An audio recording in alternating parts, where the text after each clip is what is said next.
Vaccination controversies and myths. Let's finish our discussion on vaccinations with a review of debunked myths that seem to still linger in the anti-vaccination community.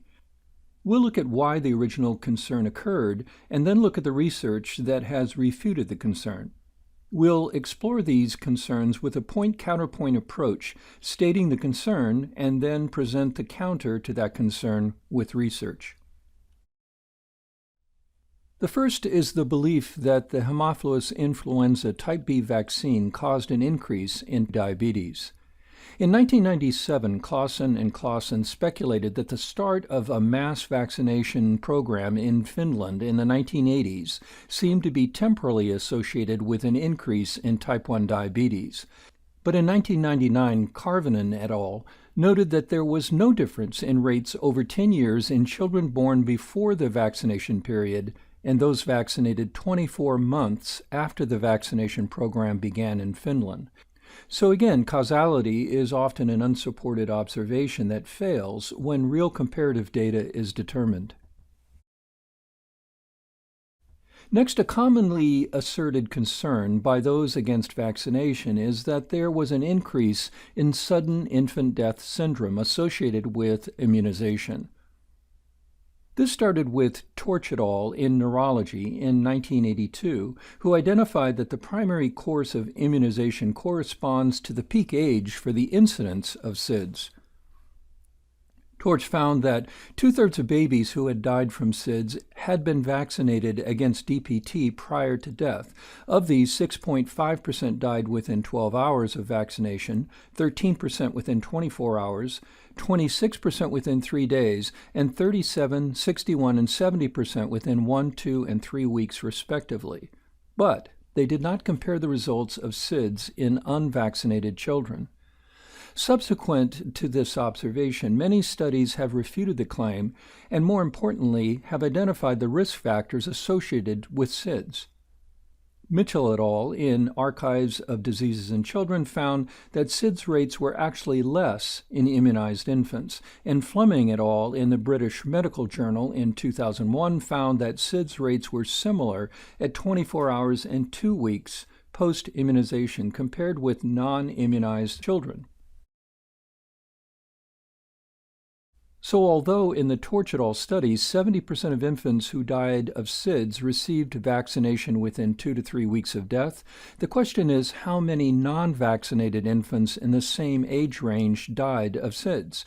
The answer is the same for both, or, in one study, less for vaccinated children. Complicating the discussion is that SIDS is one of the causes of what is called sudden unexplained infant death.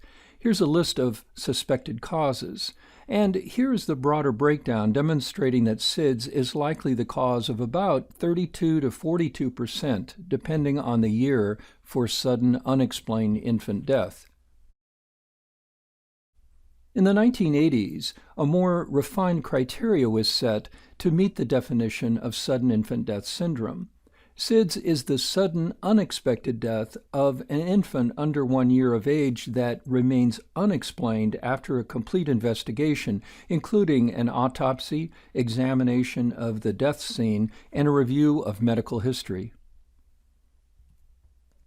Although it is not known what the actual cause of SIDS is, it is now known that there are identifiable risks for SIDS.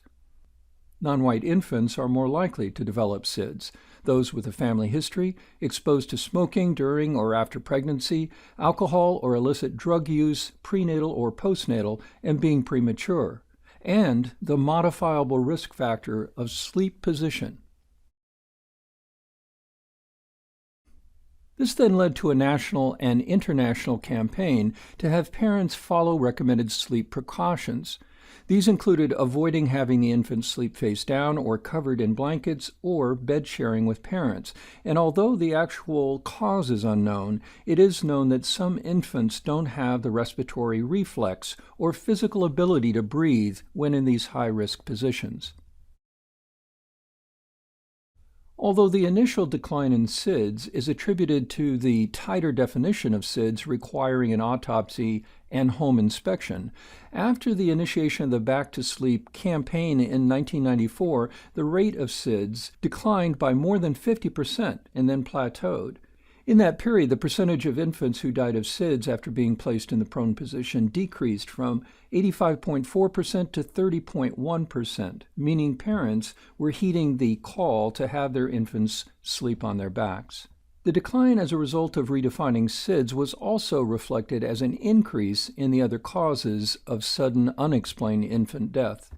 Those against vaccination would like to argue that this hides SIDS, but in fact, it qualifies it. And also, wouldn't the rates stabilize when a stable vaccination rate occurred in the U.S.? Vaccination rates stabilized long before the 1984 decline. Given vaccination rates remain stable, why is there a decrease in SIDS? Should we say that immunization decreases SIDS? Well, no, but clearly based on the time threshold of the Back to Sleep program, sleeping position was the primary reason for the largest decline, and most importantly, there was no increase at the time of introduction of vaccines. Well, hold on now. The anti-vax community says we're being fooled. They point out that given infant mortality rates have not significantly decreased, it must be due to vaccinations and that SIDS rates have actually gone up. The problem with that is that infant mortality rates include sudden unexplained infant death, which includes sudden infant death syndrome, but also includes a host of other identifiable factors and causes. The reasons for those causes have much to do with health access and utilization, and so maintains the high infant mortality rate while SIDS has substantially declined. And another point that they've made, and they are correct in stating, is that risk factors are not necessarily causes, so changing sleep position doesn't prevent all SIDS. However, that isn't really the point with identifying risk associations. The point is that when you find an association, whether it's the cause or not, modifying that association leads to a decrease based on its inferred weight of association. It's a modifiable risk factor.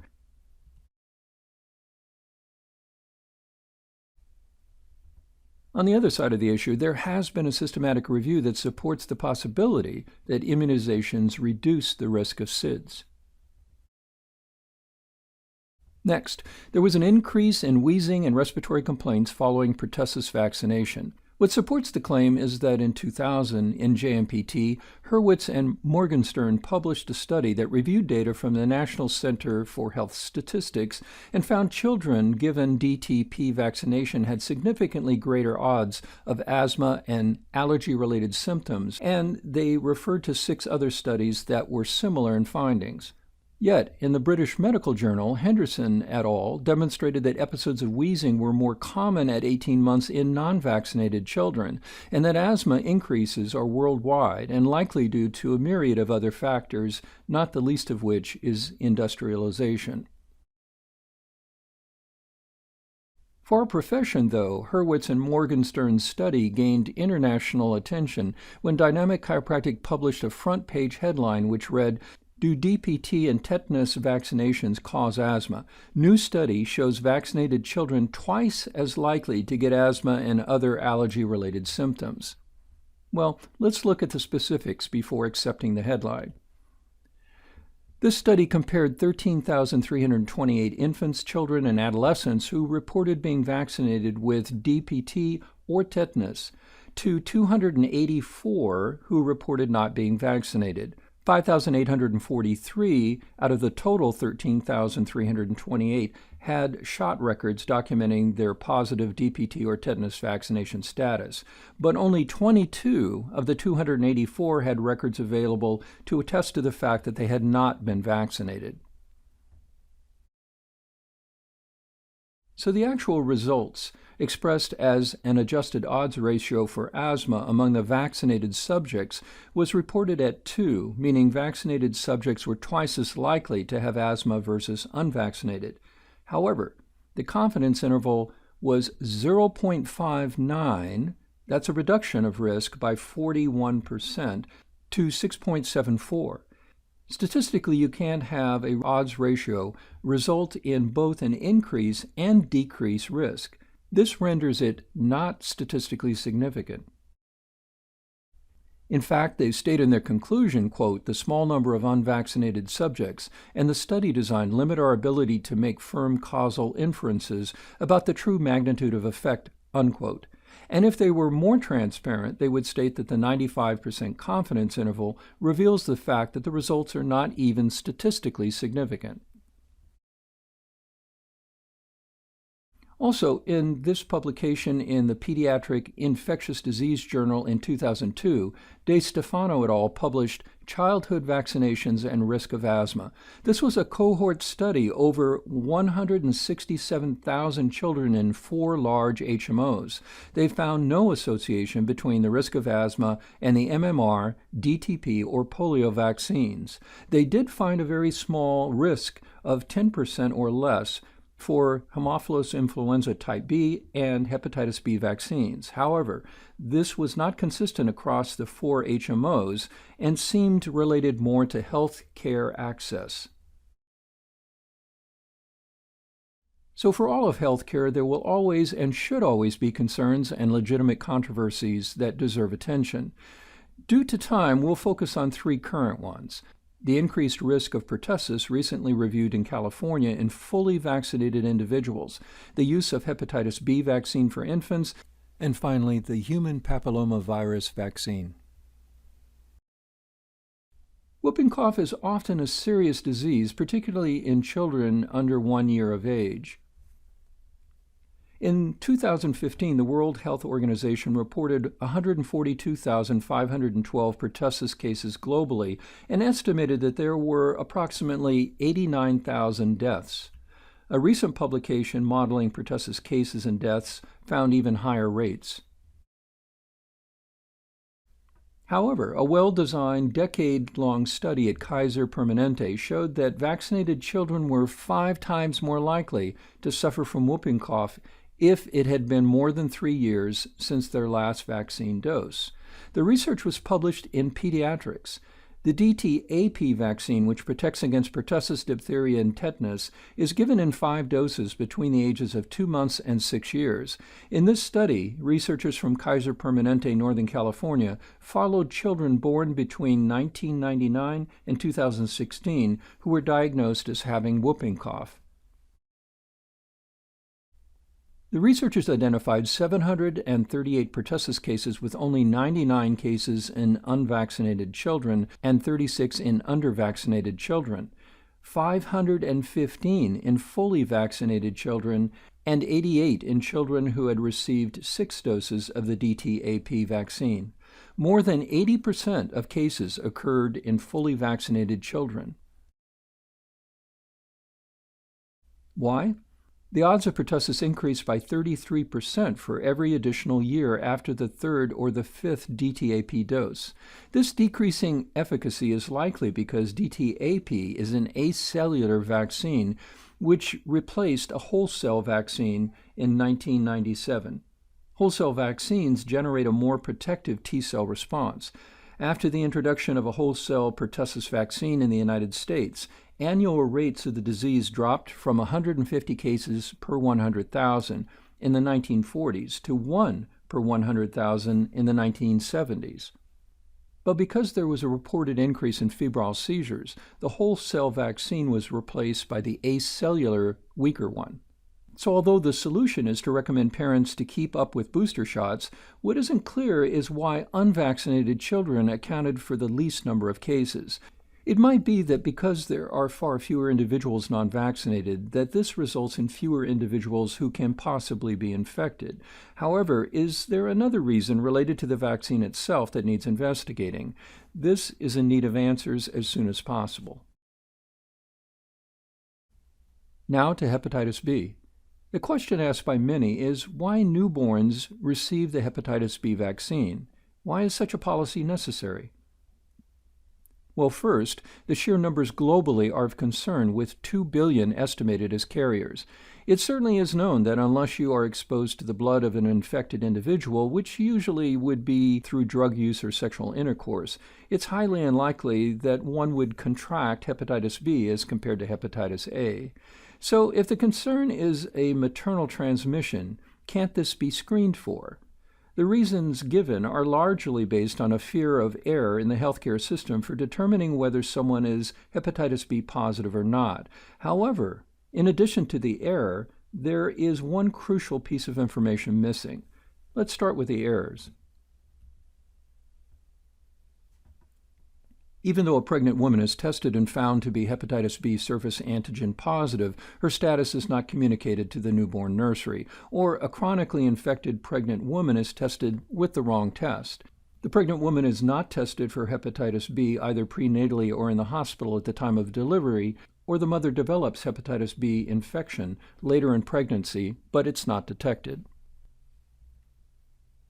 So apparently, instead of changing the system to be more responsible and efficient, the solution is to cover all infants regardless of parental background or family exposure.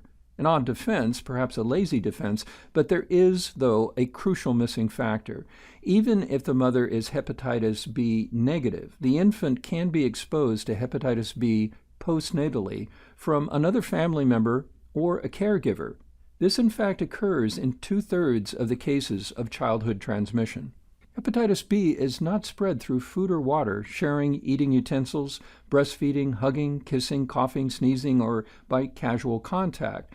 Hepatitis B is unlikely to be spread through saliva, but it is possible through abrasions or mouth sores. However, hepatitis B can survive on environmental surfaces for 7 days in blood or body fluid, visible or invisible as microscopic particles of dried blood present on shared household items such as nail clippers, toothbrushes, metal nail files, and pierced body jewelry and other sharp items.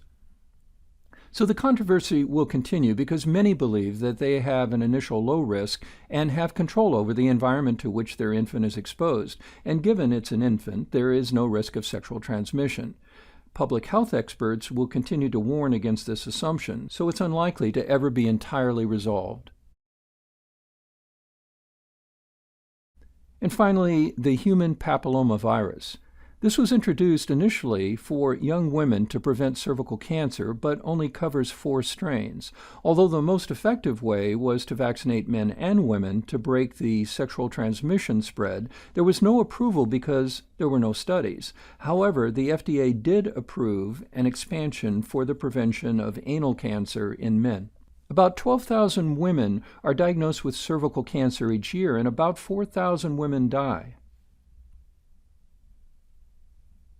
There are 20 million people currently infected, and another 6.2 million contract the virus each year. HPV is a diverse group of strains with different expression in different parts of the body, such as in young white men, leading to oropharyngeal cancers. Arguments against include HPV is a common skin infection that only 5% of the time causes cervical cancer. For those who progress to SIN3, which is abnormal cells found on the surface of the cervix, only 20% progress to cervical cancer over 5 years, and a pap smear will detect SIN3 in most cases, which is 100% treatable. There are 2 vaccines, Gardasil, which lasts only 5 years, and Cervarix, which lasts for 9.4 years. Some argue that population models show that no cervical cancers would be prevented unless the vaccine effectiveness lasts for 15 years. Gardasil has 20,000 reports of side effects, with 8% being serious, and does not protect against previous HPV infection. It appears there are many MDs who agree with the concerns and recommend targeted use. Again, this controversy is likely to be unresolved. And finally, a quick list of myths. Getting chickenpox does not confer immunity to shingles. You can't get a disease from someone who has been vaccinated with most vaccines, and for live attenuated vaccines, it's highly unlikely unless you have direct exposure to feces. There were only 11 cases reported ever for influenza via this route of transmission. And finally, to date, there is no evidence that spreading out the vaccine schedule prevents adverse events. So hopefully, these 3 presentations taken together have at the very least hit on the major concerns and related research. Remember that research studies find the average of what they are studying, but also provide ranges statistically represented as confidence intervals, usually 95% confidence intervals. This means that one will never know in any given case if something is causal or not. Even if the association is rare, to the individual and family who experience it, it represents all they know and feel about that association. Yet, in a society, the only possible solution to public health is to focus on the larger group, which includes searching for any evidence of harm. There have been numerous examples of changes in vaccines due to these concerns, including the oral polio vaccine, the rotavirus vaccine, and the Pertussis whole cell vaccine, among others. There was a reaction to reported events that led to their redesign. It is then hard to believe that there could be any desire to do otherwise for all other vaccines.